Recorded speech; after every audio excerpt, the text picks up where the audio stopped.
Абдулла Тукай жахатынан шуны инанып әйтергә була.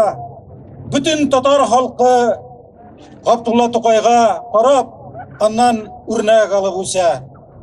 Шуннан да Абдулла Тукай ул иң бинихая зур берләштерү көченә ия булган шагыйрь.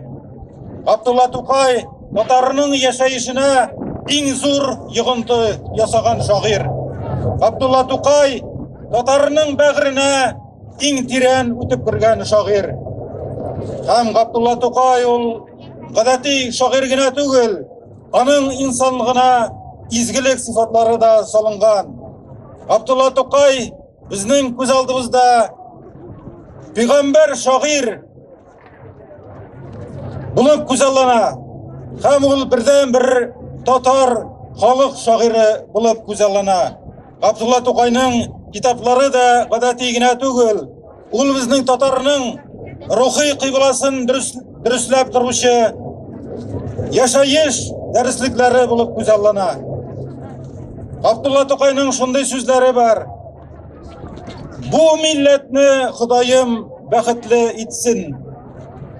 Әлбәттә, бәхет ул үзеннән үзе күктән генә инми.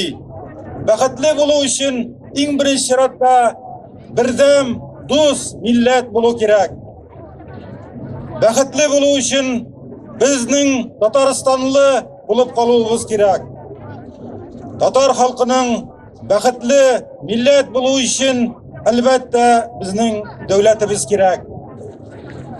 Менә быел 2009 елда Татарстанның Абдулла Тукай исемендә дәүләт бүләгенә лайык булдым. Әлбәттә, бу минем өчен бүләк кенә түгел, бу минем өчен безнең халкыбызны бәхетле итүдә, иҗтиһад кылуда иңгә төшкән икеләтә, өчләтә, унлата зур җаваплылыкта. Хәзер Абдулла Тукайга багышланган бер шигырь. 20 гасырның 13 елы. Мин сыя алмыйм фани дөнья вакытына. Абдулла Тукай. Ана жаны шып йөри күктә, ятим улы өчен түр эзләп, кыска гына гомер шәбе яна, йолдыз җилләрендә дерелтәп. Җәрәхәтле үҗәк йөрәгенә иблис рух тора, көч биреп, өлгергә кирәк Аллаһының вахиләрен акка күчереп. 13 кенә елын биргән гасыр, тупса аша аяк басканда, шундый кыска гомер шәбе яна, яна, ике яклап та.